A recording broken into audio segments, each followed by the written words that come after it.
Στην άκρη ενός μικρού χωριού υπήρχε ένα παλιό χωράφι που κανείς δεν τολμούσε να πλησιάσει μετά τη δύση του ηλίου.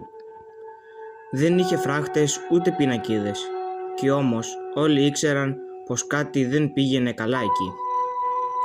Οι μεγαλύτεροι έλεγαν πως πριν από πολλά χρόνια ένας γεωργός είχε εξαφανιστεί μυστηριωδώς ενώ όργωνε τη γη. Την επόμενη μέρα βρήκαν μόνο το καπέλο του στη μέση του χωραφιού.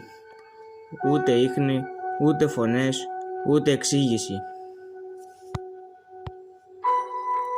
Από τότε, κάθε χρόνο, την ίδια νύχτα, ακούγονταν βαριά βήματα πάνω στο χώμα και μια φωνή που ψιθύριζε «Γύρνα πίσω». Οι περισσότεροι πίστευαν ότι ήταν απλώς ένας παλιός θρύλος. Μόνο ο 17χρονος Άρης δεν φοβόταν.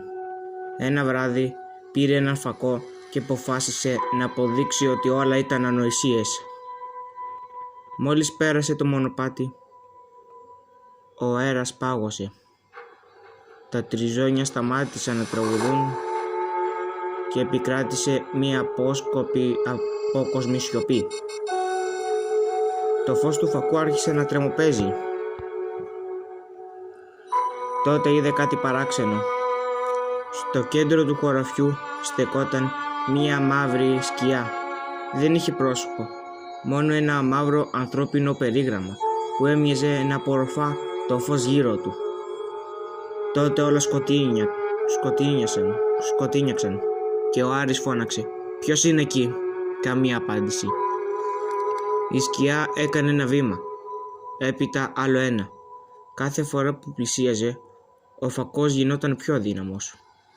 Ξαφνικά το χώμα άρχισε να κινείται. Χέρια ξεπρόβαλαν μέσα από τη γη.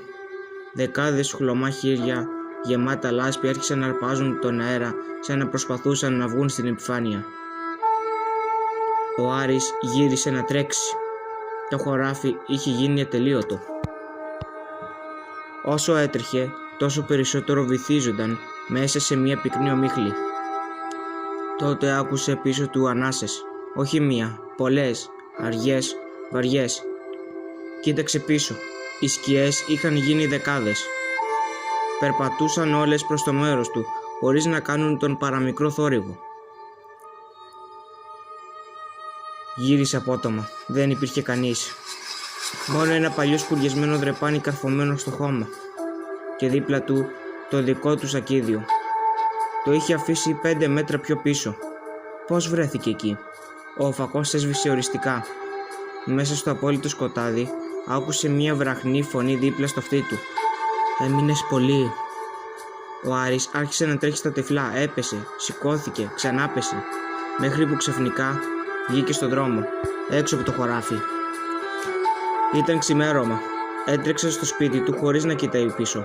Οι γονείς του το ρώτησαν που ήταν όλη νύχτα. Εκείνος γέλασε νευρικά. «Μόλις έφυγα για 1 ώρα», είπε. Τον κοίταξαν τρομαγμένοι. «Άρη, λείπεις εδώ και 7 μέρες». Κανείς δεν πίστεψε την ιστορία του. Μόνο η γιαγιά του τον πλησίασε και του ψιθύρισε. Τον χωράφι δεν παίρνει πάντα το σώμα. Μερικές φορές παίρνει μόνο τον χρόνο. Από εκείνη τη μέρα ο Άρης δεν ξαναμίλησε ποτέ για όσα είδε. Όμως κάθε νύχτα, ακριβώς στις 3, ξυπνάει από τον ίδιο ήχο. Βήματα, αργά, πάνω σε φρεσκό σκαμμένο χώμα. Και κάθε πρωί βρίσκει κάτω από τα παπούτσια του λίγη υγρή λάσπη, παρόλο που δεν είχε βγει ποτέ από το σπίτι. Μερικοί λένε πως το στοιχειωμένο χωράφι δεν βρίσκεται πια έξω από το χωριό.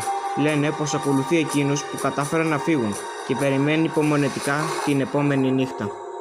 Λέει και γραφή.